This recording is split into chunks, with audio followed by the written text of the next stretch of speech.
अच्छा, तो हमने लास्ट इस प्रोजेक्ट में क्या किया था, हमने एंटिटी फ्रेमवर्क कोड यानी जो हमने इंस्टॉल कर दिया था, उसका हमने डेटाबेस बना के उसको यानी उसकी मॉडल्स वगैरह सब क्रिएट कर दिए थे इसका फोल्ड कमांड के थ्रू।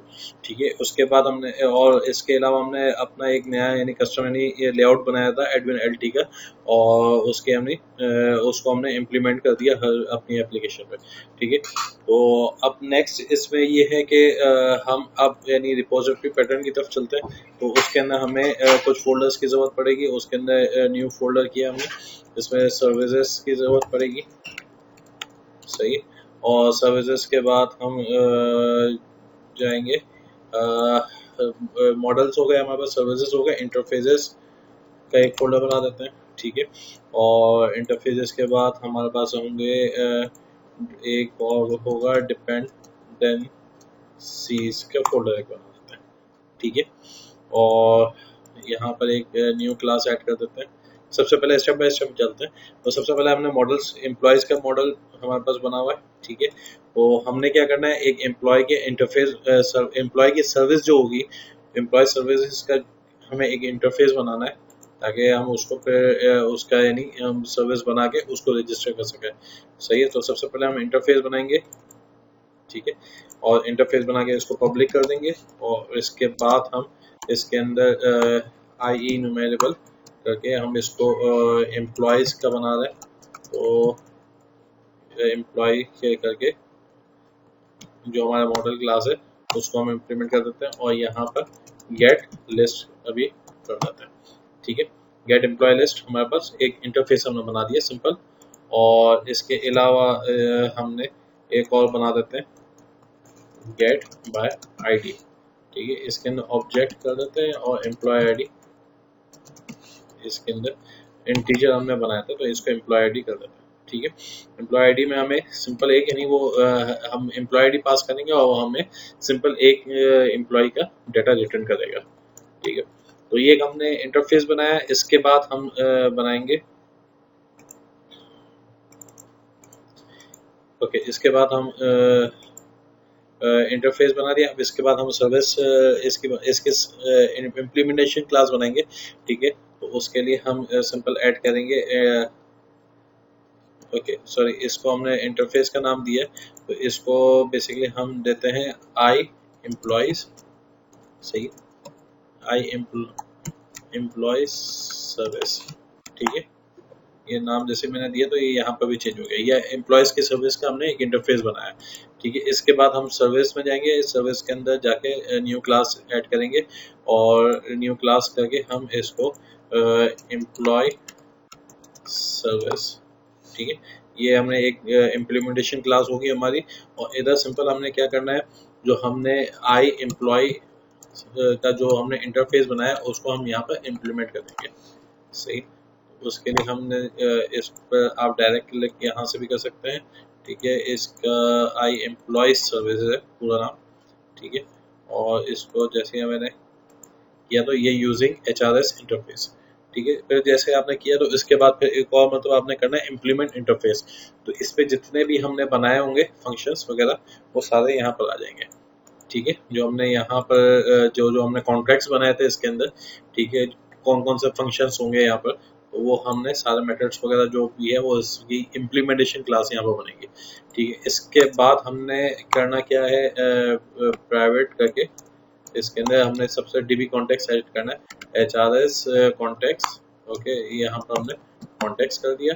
ठीक है, और सी टी ओ आर करके हमने context equal to new H R S context. Okay, तो यहाँ पर हो गया। इसके बाद हमने सबसे पहले लिस्ट उठानी है। तो लिस्ट उठाने के लिए हम क्या करेंगे,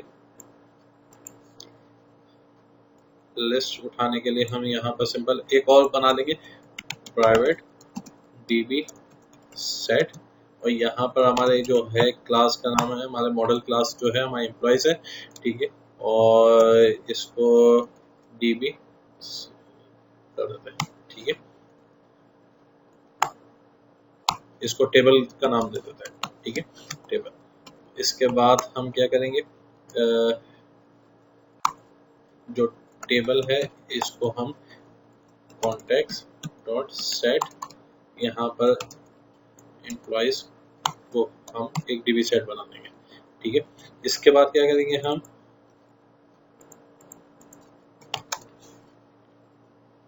सॉरी, इसके बाद हमने जो गेट लिस्ट का था उसके अंदर, उस फंक्शन के अंदर इसके इम्प्लीमेंटेशन अब शुरू करेंगे। तो उसमें हम रिटर्न करेंगे टेबल डॉट टू लिस्ट। ठीक है, सिंपल ये करना है। और इसी तरह गेट बाय आईडी में हम क्या करेंगे, table dot find okay employee ID. तो ये हमारी एम्प्लॉय सर्विस की इम्प्लीमेंटेशन क्लास होगी जो हमने इंटरफेस को इम्प्लीमेंट किया है इसके अंदर। ठीक है, इसके बाद हमने क्या करना है, डिपेंडेंसी में सर्विस डिपेंडेंसी की एक नई क्लास बनानी है, सर्विस डिपेंडेंसीज। ठीक है, आप डायरेक्ट स्टार्टअप यानी जहां पर आप रजिस्टर करेंगे, ठीक है, यहाँ पर भी जाके आप डायरेक्ट कर सकते हैं। और आप सिंपल यानी क्योंकि हमारे अगर मॉडल्स और इंटरफेसेस की लिस्ट अगर बढ़ती जाएगी यहाँ पर, तो वहाँ पर एक हमने सेपरेट क्लास बना दी और इसको हम वहाँ पे इंजेक्ट कर देंगे। ठीक है, तो हमने स्टैटिक करके पब्लिक स्टैटिक और void, इसके बाद ऐड सर्विस डिपेंडेंसीज ओके, इसके बाद this dot I service collection. सही, इसको जैसे हमने किया तो ये इसको नेम स्पेस ऐड करना पड़ेगा आपको, इसके रेफरेंसेस, और यहाँ पर हमने सर्विसेज कर दिया। ठीक है, इसके बाद क्या करना है, सर्विसेज के अंदर sorry services dot add transfer, और यहाँ पर जो हमने इंटरफेस क्लास बनाई थी अब हमने, ठीक है, जो हमारी इंटरफेस की आई एम्प्लॉय सर्विस के जो इंटरफेस बनाया था, ठीक है, उसको हमने ऐड किया यहाँ पर, और उसको किसके साथ हमने लिंक किया, एम्प्लॉय की जो सर्विस क्लास थी वो यहाँ पर ऐड की। ठीक है, ये इसके रेफरेंसेस नहीं मिल रहे, तो इसको ये इस तरह से हम ऐड कर देंगे रेफरेंसेस वगैरह। तो सिंपल ये हमने एक सर्विस डिपेंडेंसी की एक सेपरेट क्लास बना दी। सही है, सर्विस डिपेंडेंसी। तो जितने भी हमारे इंटरफेसेस हम बनाएंगे आगे और उनकी इम्प्लीमेंटेशन क्लास जो होगी उसको हम यहाँ पर इसको हम डिफाइन कर देंगे। ठीक है, और ये जो डिपेंडेंसी ऐड सर्विस डिपेंडेंसी, इसको हम जाके स्टार्टअप में जाके जो कॉन्फ़िगर सर्विसेज है इसमें यहाँ पर इसको सर्विसेज डॉट ऐड, क्या नाम था उसका, ऐड सर्विस डिपेंडेंसीज, इसको रेफरेंसेस नहीं मिल रहे तो हमने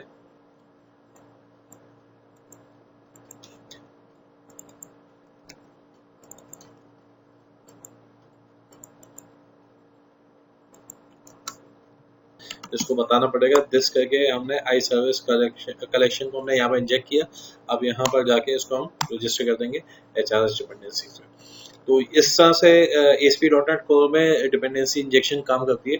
अच्छा, हमने जो सिंपल एक रिपोजिटरी पैटर्न जो बनाया हमने, ठीक है, उसके अंदर क्या किया हमने, सबसे पहले मॉडल्स हमारे पास ऑलरेडी मौजूद थे, जो हमारे प्रॉपर्टी क्लासेस वगैरह और हमारे जो DB कॉन्टेक्स्ट वगैरह, उन दोनों की हमारे पास, वो दोनों यहाँ पे हमारे पास मौजूद थे। फिर हमने इंटरफेसेस बनाए, इंटरफेसेस में आई एम्प्लॉय सर्विस के अंदर जितने भी मेथड होंगे आगे चल के सेव का है और इंसर्ट का है, अपडेट का है, वो सारा हम यहाँ पर बनाएंगे। और इसके अलावा उसको फिर इम्प्लीमेंटेशन क्लास हमने बनाई एम्प्लॉय सर्विस के नाम से, और एम्प्लॉय सर्विस को हमने इंटरफेस जो बनाया था उसे हमने उसको इनहेरिट करके उस पर इम्प्लीमेंटेशन बना दी, हमने इम्प्लीमेंटेशन कर दी इसकी। ठीक है, और इसके बाद हमने क्या किया, डिपेंडेंसीज में जाके उसको सर्विस डिपेंडेंसीज के अंदर जाके इसको हमने रजिस्टर कर दिया। और ये जो ऐड सर्विस डिपेंडेंसी, इसको हमने स्टार्टअप में जाके कॉन्फ़िगर सर्विस हमारी जो थी सर्विसेज में, उधर हमने इसको रजिस्टर कर दिया। तो ये बेसिकली सब सिंपल आपको मैंने बताया।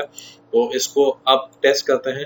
टेस्ट करने के लिए सबसे पहले जाते हैं और इसको सबसे पहले रिफ्रेश करते हैं। एम्प्लॉयज के अंदर एडिट करते हैं कुछ डाटा। ठीक है, हमारा जैसे नाम इसके अंदर डालते हैं रजा राजवानी @live.com 0545225872। तो इस तरह से है और भी। आमिर अंजुम ahmed@live.com, ओके, 0545 जो भी नंबर इनका वो हमने डाल दिया। ठीक है, अब ये हमने डमी डाटा डाल दिया इसके अंदर, और इसके बाद हमने रन करना है इस प्रोजेक्ट को। उसके बाद सबसे पहले हमने जो एरियाज के अंदर आए थे, एरियाज के अंदर जो एम्प्लॉयज का कंट्रोलर था, एम्प्लॉय कंट्रोलर के अंदर इंडेक्स के जो फाइल थी, सबसे पहले हम इधर जाते हैं और इधर हमने using hrs2 dot models dot models, यहाँ पर इसको हमने रेफरेंस ऐड कर दिया। और इसके बाद हमने लिस्ट ले ली एक, सही है, लिस्ट में हमने बता दिया एम्प्लॉयज, ठीक है, और यहाँ पर एम्प्लॉयज का बना के हमने मॉडल डॉट एम्प्लॉय लिस्ट, ये हमने इसको यहाँ पे ऐड कर दिया, मगर इसको हमने मॉडल में अभी तक पास नहीं किया है। उसके लिए हम क्या करेंगे, कंट्रोलर में जाएंगे इसके, और जो हमारा इंडेक्स का है तो यहाँ पर सबसे पहले उसको हम डाटा पास करेंगे। उसके लिए हमें क्या करना पड़ेगा, सबसे पहले अब जो भी हमें डाटा वगैरह या जो भी हम रिक्वेस्ट करेंगे वो किससे करेंगे, इंटरफेस से करेंगे। तो हमें प्राइवेट करके, और इंटरफेस हमारा क्या था, आई एम्प्लॉय सर्विस, ठीक है, इसको मैंने ऐड कर दिया, और इसको मैंने नाम दे दिया एम्प्लॉय सर्विस के नाम से, ठीक है। फिर CTOR लिख के मैंने कंस्ट्रक्टर ऐड कर दिया इसके अंदर, और ये जो मैंने ऐड किया था, ठीक है, इसको मैंने एम्प्लॉय सर्विस के करके this dot employee service equal to employee service, ठीक है। जो दिस डॉट एम्प्लॉय सर्विस जो हमने किया उसको हमने इंजेक्ट कर दिया एम्प्लॉय सर्विस के नाम से। और अब इसको एम्प्लॉय सर्विस को हम यानी यूज करते हुए यहाँ पर एक डायनेमिक EXP OBG कर देते हैं, ठीक है। एक्सपेंडो ऑब्जेक्ट को हमारा जो होगा, ठीक है, न्यू एक्सपेंडो ऑब्जेक्ट, ठीक है। एक्सपेंड ऑब्जेक्ट क्या करता है, आपने जैसे हमारे पास व्यू बैग है, ठीक है, इसका हम डायरेक्ट पहले एक डायरेक्ट भी मॉडल में हम यहाँ पर डाटा पास कर सकते हैं, मगर हमारे पास कुछ यानी लिस्ट ऑफ डाटा है यानी कलेक्शन से हमें पास करना है अगर व्यू में, तो हम इसको एक्सपेंड ऑब्जेक्ट करके उसके अंदर पास करेंगे, ठीक है। तो एक्सपेंड ऑब्जेक्ट हम पास कर देते हैं, तो एक्सपेंड ऑब्जेक्ट डॉट हमने नाम लिख दिया एम्प्लॉय लिस्ट। एम्प्लॉय लिस्ट के बाद हमने जो हमारे पास एम्प्लॉय सर्विस थी वहां से हमने रिक्वेस्ट की गेट लिस्ट की, ठीक है, और इसके बाद दैट्स इट। अब जो एक्सपेंड ऑब्जेक्ट है हमने इसको पास कर दिया, इसके अंदर व्यू में जाते हैं तो यहाँ पर जो मॉडल डॉट एम्प्लॉय लिस्ट, ये एम्प्लॉय लिस्ट यानी सेम नाम होना चाहिए यहाँ पर, ठीक है। इसके बाद हमने सिंपल एक टेबल बनाया, ठीक है, इसको क्लास रख दिया हमने टेबल, ठीक है, और इसके बाद टी हेड किया, टी आर किया, टी डी और टी एच। अच्छा, इसमें क्विक में मैं बताता चला हूँ, सबलाइम आप यूज़ करें तो उसमें बहुत इजी रहता है, सही है। उसमें ये है कि आपने सिंपल ये कॉलम्स आपने कॉपी किए सारे, यहाँ पर पेस्ट कर दिया, सही। इसके बाद आपने जो इसको लेफ्ट जो टैग है वो उसको, सॉरी, माउस में लेफ्ट बटन जो है उसको प्रेस करते हुए और सर्कल का जो बटन है उसको प्रेस करते हुए आप इसको सबको सिलेक्ट कर लेंगे, ठीक है। इसके बाद हमने करना क्या है, इस सबको एक साथ सिलेक्ट करके आप TH करके इसको TH कर दे, ये हमने कॉपी किया और यहाँ पर पेस्ट कर दिया, सॉरी।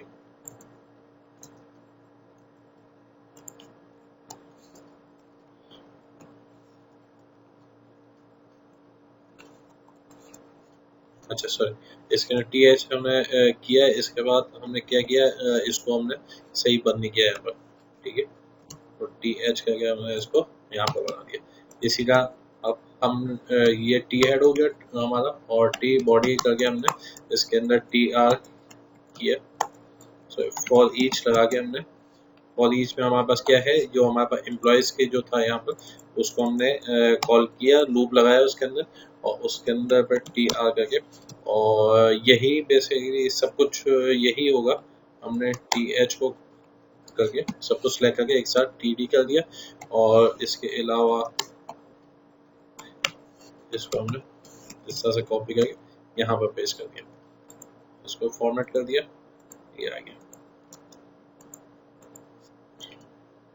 ठीक है, अब इससे एम्प्लॉय आईडी क्रिएट कर दी, एम्प्लॉय नेम आ गया हमारे पास, ईमेल आ गई और मोबाइल नंबर ये आ गया।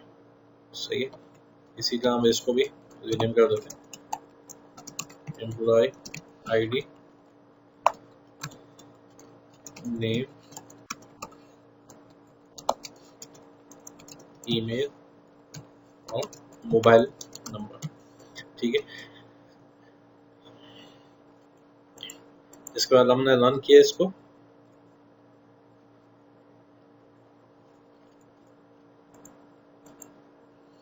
एम्प्लॉयज में गया, ये हमारे पास डाटा आ गया जिसको डिस्प्ले करना शुरू कर दिया।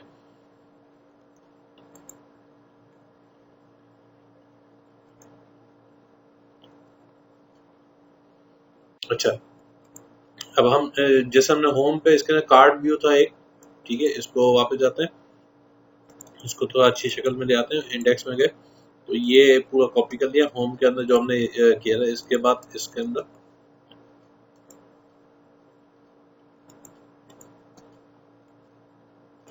कार्ड बॉडी के अंदर इसको हमने पेस्ट कर दिया। सही है, इसको फॉर्मेट कर दिया एक बार, सेव करके अब इसको चलाते हैं तो इस तरह से डिस्प्ले दे दिया हमें। ठीक है, इसको हम नाम देते हैं लिस्ट ऑफ एम्प्लॉइज या एम्प्लॉइज कर देते हैं। सही है,